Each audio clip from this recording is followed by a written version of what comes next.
You ever just feel it in your bones? That moment when someone's smug little campaign of petty harassment is about to explode in their face. And not in a small way either, but in a gloriously loud, expensive, publicly humiliating kind of way? Yeah, that was me. I probably don't hold an official world record, but I might be a top contender for most mailboxes destroyed on a single rural property before I finally had enough and decided to give fate a little help. Let me take you back to where it all started. My name's Tyler Brooks, and I own a 30-acre spread out on the edge of Willow Creek Ranch Estates. Sounds fancier than it is, believe me. Think more sagebrush and sun-bleached fence posts than white picket fences. But what the word estates did mean was that we had an HOA, and unfortunately, that HOA was lorded over by one Stan Gleason, self-proclaimed president of the HOA, and the guy who thought he was sheriff of this one-road town. Stan, in all his khaki-shorted, clipboard-wielding glory, drove a beat-up beige Chevy Silverado that he decked out with flashing amber lights from Amazon and magnets on the side that read Community Patrol Unit. He loved that thing more than most folks love their dogs. Said it made the neighborhood feel safer, but in truth, he used it to drive around and hand out violation notices like he was the last lawman in the Wild West. My mailbox, just a standard, nothing fancy steel box on a thick wooden post, sat right at the junction where my gravel driveway met the half-paved county road. One Tuesday, I walked down to get my mail and found the whole thing bent sideways like it had taken a punch from Mike Tyson. The little red flag was snapped clean off, and the post leaned like a drunk leaning on a bar stool. Annoying, but hey, accidents happen, right? So, I fixed it. Straightened the post, replaced the box, hammered the door back into shape. Took me an hour, tops. But then, exactly 1 week later, it happened again. This time it wasn't bent, it was flattened. I mean, completely run over. And sure enough, there were wide tire tracks in the shoulder. I bought a sturdier steel mailbox and set the post in concrete, thinking that'd solve it. Nope. 9 days later, the box looked like it had been curb-stomped and then set on fire for good measure. It wasn't just vandalism anymore. It was targeted. At first, I thought maybe kids messing around. But our local mail carrier, Nancy, who delivers the route in her old Subaru, she's been rock solid, said she never saw anything. Then I noticed something, a faint streak of beige paint on the smashed box. Beige, like Stan's stupid patrol truck. That's when it clicked. This wasn't kids. This wasn't an accident. This was personal. So, I started documenting everything. Dates, times, tire tracks next to a ruler. Photos of every destroyed mailbox. My wife, bless her, told me, don't let him get in your head. Ty, the man's got less going on than a tumbleweed in winter. But I wasn't just irritated. I was intrigued. See, I'd spent 20 years in heavy equipment repair and metal fabrication.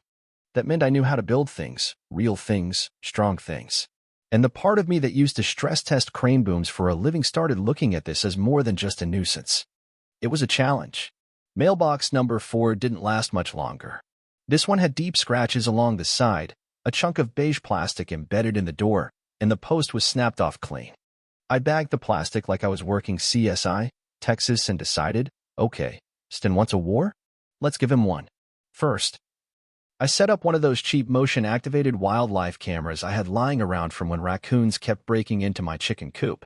It wasn't high-def, but it was something. I strapped it to a mesquite tree and pointed it straight at the mailbox. A week later, jackpot.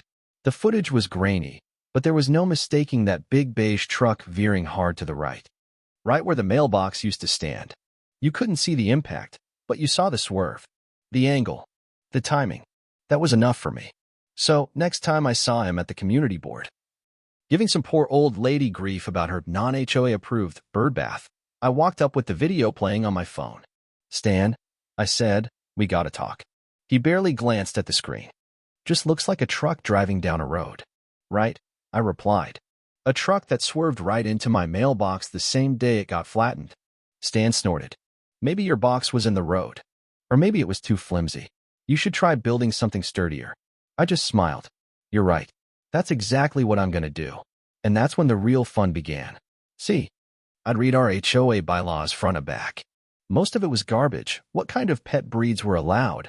Whether you could hang wind chimes, that sort of nonsense. But the section on mailboxes? All it said was they had to comply with USPS standards for height, distance from the road, and basic appearance. Nothing, not one word, about what they had to be made of. So, I designed a mailbox that could take a hit from a tank. The post? 6-inch steel well-casing pipe, sunk 4 feet into a concrete foundation wider than most tombstones. The box itself? Heavy-duty steel with internal bracing, welded shut along every seam. It looked like a normal black mailbox, if you squinted and didn't look too close. But in reality, it was a monument to resistance. I even painted it a polite matte black. USPS height, correct distance from the road. Technically flawless. I showed it to Martha, our post office supervisor. And she actually laughed. "Good luck to anyone trying to knock that thing over," she said, tapping it. "Carol will be just fine delivering to this beast." And so, the Sentinel was born.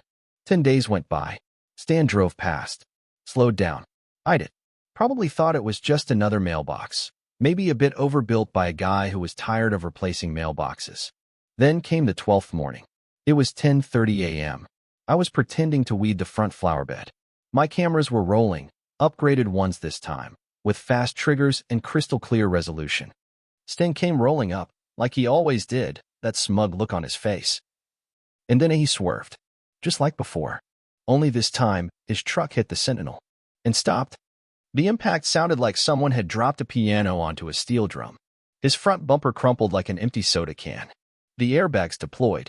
The truck buckled sideways and steam poured from the radiator. The mailbox didn't move an inch. I stood up, slow, wiping my hands on my jeans, heart racing but face calm.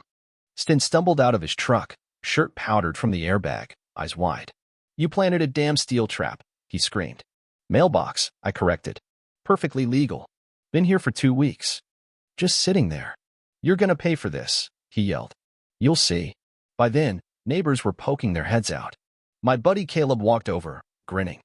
And then Deputy Jesse Adams from the sheriff's office showed up. Stan started ranting about how I'd sabotaged the road, set a trap, endangered the community. Jesse took one look at the tire marks, the footage, and the mountain of photos I had of all the previous damage. Then she measured the mailbox perfectly within code. "Well, Mr. Gleason," she said, writing him a citation. "Looks like this was a single vehicle accident due to driver error. I'd recommend watching the road next time." The fallout was glorious. Stan had to pay thousands out of pocket to fix his truck.